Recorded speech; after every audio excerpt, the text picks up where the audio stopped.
Welcome to the Black Stage, presented by 255. 255 is a collaborative of 5 individuals who came together to promote Blackness in all its facets. We are Layla Isaac, Kim Joseph, Rudy Joseph, Sean Robinson, and me, Kamara Watkins. We created this event to showcase Black talent during Black History Month. We purposefully have chosen creatives, entrepreneurs, leaders, and healers so that we can talk about the uniqueness of the Black experience in these different fields, and so that we can look at some of the commonalities that we experience as a Black community. You are going to truly enjoy learning more about each of these individuals, hearing about their talent, being able to see some of their work and some of the things that they contribute to the world. So we ask you to sit back, relax, enjoy the Black Stage, presented by 255. Hey everyone, it's your girl KJ. The next artist to the Black Stage is Sashauna. She's an Orlando-based singer and songwriter who at the age of 22 founded a nonprofit and local community fridge called Everybody Eats, providing food to those that are food insecure during this pandemic.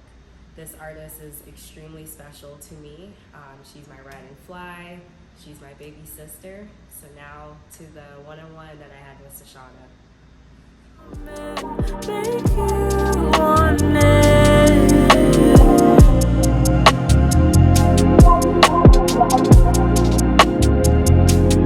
I'm your weather woman. Make you want it. All right. Hi, guys. I'm Sashauna, and I'm going to be singing my song Lucky.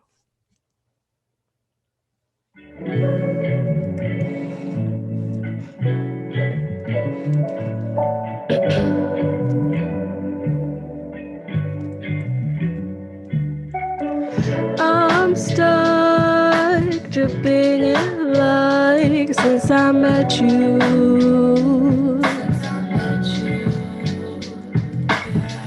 I'm fucked, can't find the words to express to you. I want you to stay every day, but you're drifting away. I'm to play playing these games, but my heart can't take the way I feel, take the way your words heal, take the way you'll show me you'll stay. I'm stuck dripping in like since I met you.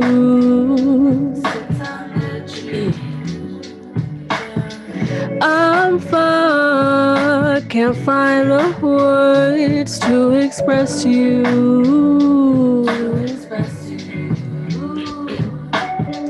Can't hesitate, I'm changing my ways for you, staying true to you. I contemplate everything I'll do for you. There's nothing I won't do. I'm stuck dripping in like since I met you. I'm fucked, can't find the words to express to you.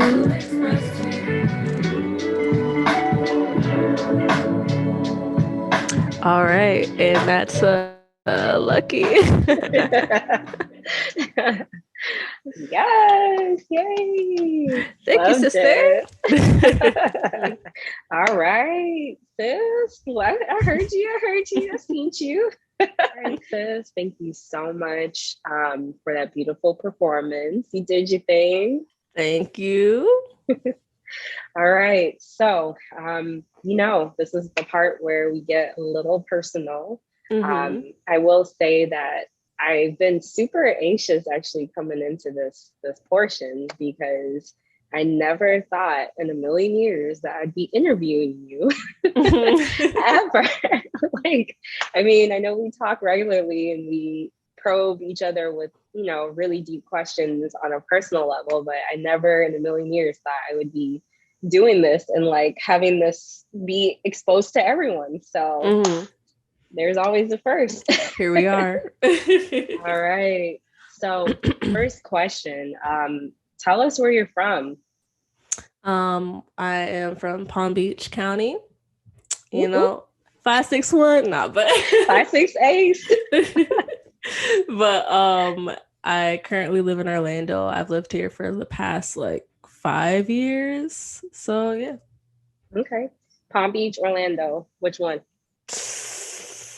Yikes.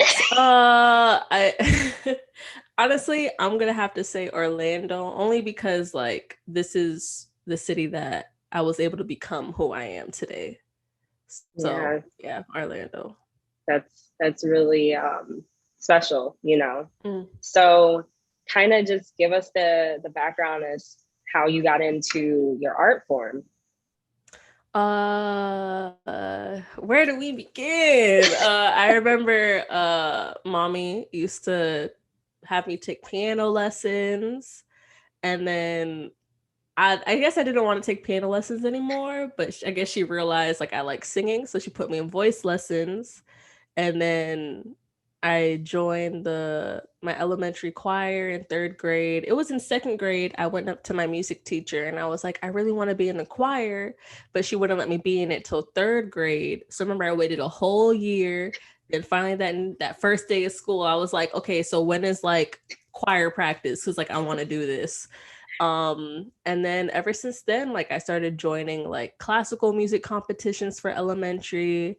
Then I auditioned for Bach, and then I auditioned for Dreyfus, and here we are. I guess it just really stuck. All right. Mhm. So, I guess, you mentioned that Orlando is kind of a special place to you because that's kind of where you kind of grew into yourself and it allowed you to grow into your art form. How was that? Because, for those that don't know, Shauna is my sister. And I remember when you were in pretty much middle school, high school, you sung nothing but classical music. Mhm. Nothing. And I was like, okay, I guess this is her thing. Interesting. So, like, tell us pretty much a little bit about that journey of like self discovery into your voice. So I would say it was like because I always liked like every single genre of music, always liked it, but I was just so familiar with classical because that's what I was being trained in. And I remember I remember my high school teacher loved me. I was like one of her favorites because I was just like on top of it. Like I loved what I did.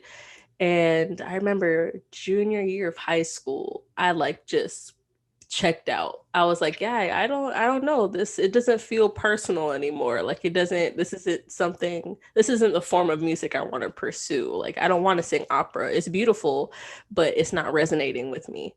So then I remember my junior year was when I was just on YouTube and I finally saw or discovered SZA, and I was like, oh my gosh, who is this? Like, this is literally like, I think the first song I heard by her was Teen Spirit. And it just changed like my whole life at that point. Cause I was like, bro, like, this is like the type of music I want to make, like, in a nutshell. Like, I want it to sound like this. This is what I'm resonating with. So then I remember I kind of like stepped out of classical music and I started performing like a little bit of R&B mashups or whatever with like my friend in high school. And then my senior year I joined a jazz class. And I wasn't ready for that yet. I wasn't ready for that yet. Cuz my jazz teacher, he pretty much was trying to get me out of my comfort zone because jazz is pretty much all about feeling, and you really have to kind of take your time to learn and study it to understand the art form as well. And I just wasn't ready. I was too stuck on classical music and how everything is by the book. So once I got to college, I finally decided that, all right, I'm leaving classical in the past, tried jazz, let me try writing my own music. And from there, it's been a journey. Yeah. Yeah. I mean, I feel like I've been a little bit a part of this journey, but it's been absolutely beautiful to see you grow into that. When did you realize that this is something that you wanted to pursue, like really seriously? Sorry, Madre Padre, maybe if you catch this, they'll be fine. They know what it is. They know what it is. They know what it ain't. She's not gonna be a doctor, you know. When did I decide I officially wanted to pursue music? My sophomore year of college. Yeah, I think like my senior year, I was like, yeah, this is definitely going to be a part of me, but I was still so scared and stuck in like my classical training. My freshman year was me kind of like actually attempting to write music, and I actually started writing a little bit of music, but I wrote a lot more poetry just to kind of develop my pen a little bit. But it wasn't until sophomore year I was like, yeah, this is like definitely what I want to do 1,000%. And yeah, that's when I realized it. Okay. So, you know, I don't know if your general audience knows this, but by day you are an SLPA, a speech pathology assistant. And yeah. I kind of want to, you know, tap into that a little bit. How do you feel like your art form has allowed you to excel and, you know, really impact your patients in that sense? Because you know, a lot of people don't realize that, you know, to sing, to have gone through training to sing, and then also to write, and then to also work with, you know, younger kids that have these, you know, troubles where speech is not necessarily something that's first nature to them. How does that work for you? I want you to explain it a little bit more. I really wanted to see how you know, your passions with, you know, songwriting and singing, if there's anything that you take into your day-to-day work. I don't, because I don't think I take anything from like music to my kids. Okay. Yeah, the two don't correlate. No, not at all. All right. That's fair. I would say maybe if anything, actually, no, I mean, I don't think it's music related, but I definitely think like I'm very much who I am at work. I'm not even gonna lie, I don't really put on like this super professional persona that I feel like you should in like healthcare. I'm very much myself, and the parents that I'd like encounter with their kids, I'm very much myself. So I kind of stress that with my kids as well. Yeah, just be yourself and love yourself, appreciate yourself. You know, this is Black History Month, and it's something that kind of annoys me sometimes, where we only want to make notice of this during this month. But, you know, truthfully, we're Black 24/7, 365 days a year, and continuing. So I really am curious to hear what you have to say about what Blackness means to you. What Black means to me, honestly, it's just it's so much. It's so much, because it's not even just like appearance, it's not even just culture. It's literally like being Black is a life force, like dating back to our ancestors, our spiritual roots that we have in the earth. just being connected to nature, being connected amongst each other. Yeah, honestly, being Black or Blackness is a force. It's a force of nature, to be honest. And yeah, honestly, I wish like when we were all growing up, we were all pretty much taught this. So, how has like, you know, your Jamaican roots influenced even your art form or even just kind of how you express yourself? Just out of curiosity. I think honestly, I would say that it's helped me be just who I am. Like, you know, mommy, when she raised us, she didn't wear a lot of makeup. She loves clothes and fashion, but like when she Sure was at is. home or running errands, like, or if she was doing stuff around the house, like she was just in her natural state. And she embraced who she is. And whether she's climbing trees in the backyard or or you know, she, even if she is going out to an event, she may just dress nice, but she never felt the need to throw on all this makeup and all of this to feel beautiful. She just kind of felt beautiful, and she is beautiful. So I think that I've always been grateful of that. Maybe in middle school I didn't appreciate it as much because all the girls were starting to wear makeup and mommy wouldn't let me wear makeup yet. But now I realize it's just like a culture thing. You know, mommy was raised in the country of Jamaica, so there was no need to do all this extra stuff to love yourself and feel beautiful. And honestly, I feel blessed to have her as a mom and that she instilled that in me, because if I'm going to an event and I don't want to put on any makeup, I still feel comfortable and I still feel beautiful in who I am. So, Hey, ain't that a word? I love that. And, you know, with all of what you've said, you know, a lot of your music, I you know, hear a lot of like feminine, um, you speak a lot of womanhood, femininity, you talk about love, you talk about, you know, dealing with heartbreak and just, you know, being vulnerable. Um, I guess for me, you know, is there anything outside of what your music is saying that you want to convey? Is there anything that, you know, that's missing in that, or is it just straightforward? uh, I think it's straightforward. I talk a lot of things that maybe I'm afraid to say or how I'm feeling about just certain situations that happened in my life. Just putting it in music is probably the easiest way for me to, I guess, process it and heal from it, whether it's good or bad. Um, so yeah, I feel like it's pretty straightforward. I mean, I may not say it directly, but if you take the time out and listen to the lyrics, and there might be some metaphors, similes, all of that, hyperboles, but um, if you just take the time out, even if I'm writing about trees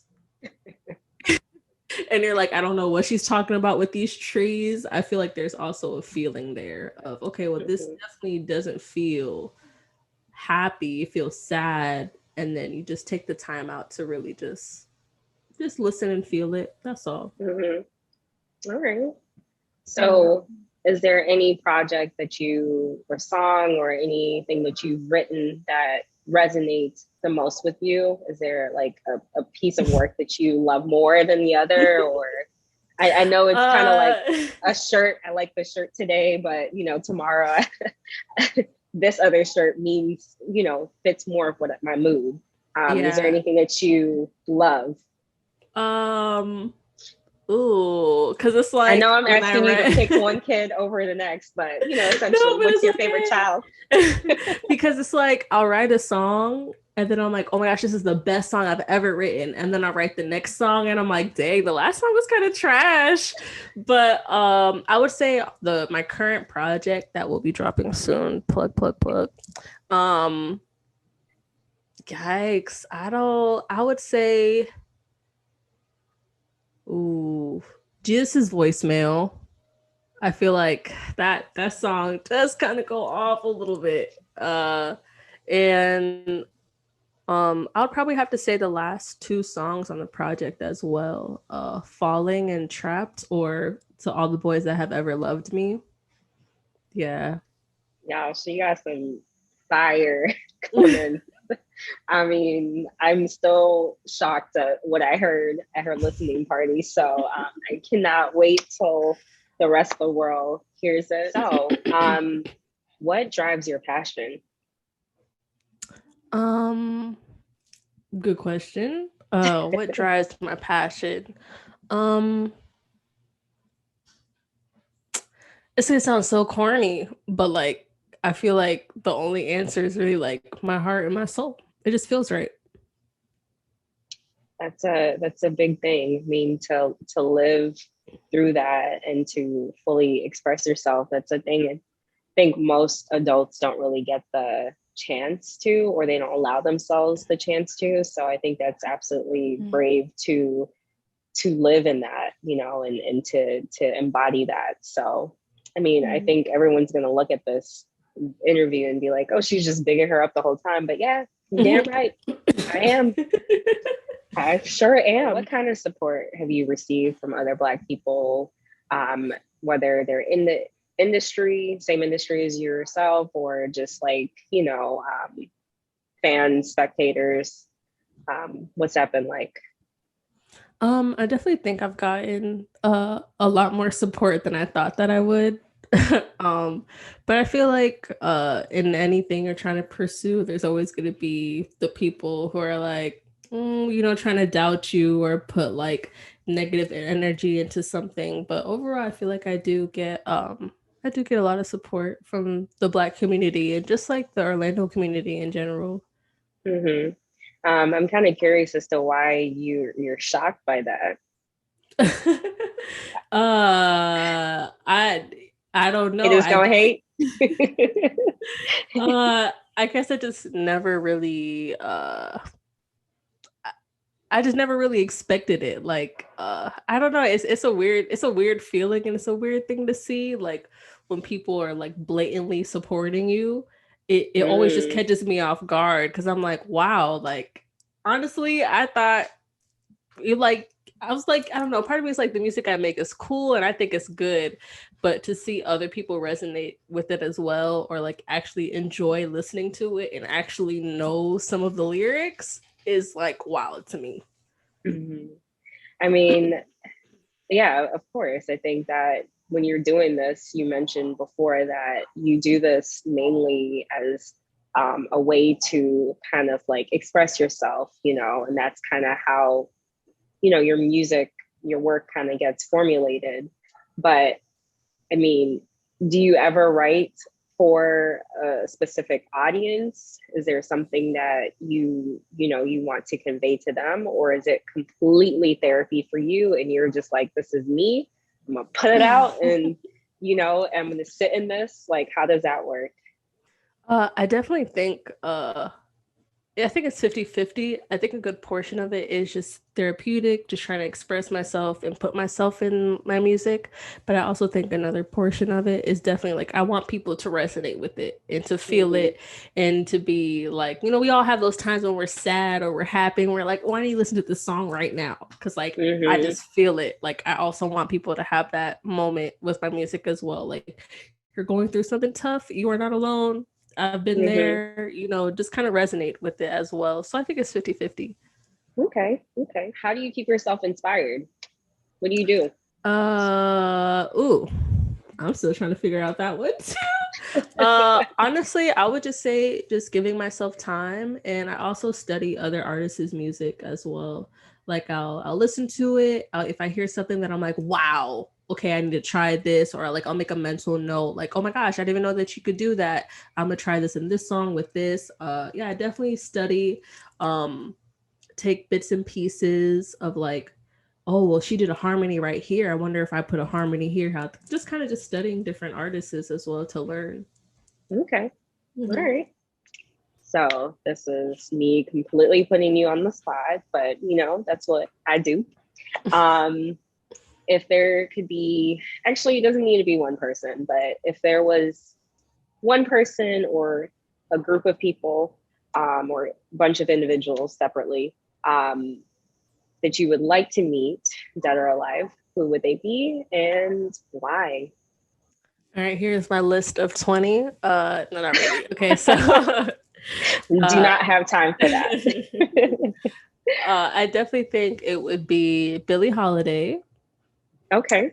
I gotta throw Erica Badu in there. Like, Oh, of what? course. I would say SZA and probably this artist called Ego LMA. Okay. She's wow. Oh, and another artist called Wise Blood. Yeah, Okay. those. I think that was that 4 or 5? I wasn't counting, but Well, those 4 a or 5 group. women. Yeah. Okay. Okay. So why? Why would you want to meet them? What about them? It could be either individually or collectively. Like, what about that group of women? I feel like they have all like they're all just they've all either have unique voices, unique styles, unique, I guess, creativeness. And they all kind of influenced me in some way. I would definitely say Ego, LMA, and Wise Blood definitely has started to influence me maybe like a couple months ago. Ego, LMA definitely recently because I just got put on to her. But for Billie Holiday, Erica Badu, and oh yeah, those two. Oh, and SZA, like they definitely like Billie Holiday was the first jazz artist I was introduced to. Mm-hmm. And I was like, yo, her voice, her tone is Mm-hmm. so unique. Like, this is crazy. Like, who is this? And Mm-hmm. then I was introduced to SZA, and I was like, oh my gosh, this is like the type of music I want to make. Like, this is the art form, like this art form.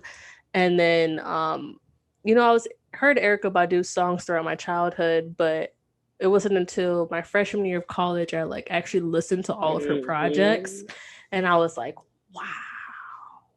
Yeah. Yeah. So Yeah. I definitely think like all 4 or 5 of those women like have little pieces of them in me of like their Mm-hmm. art form.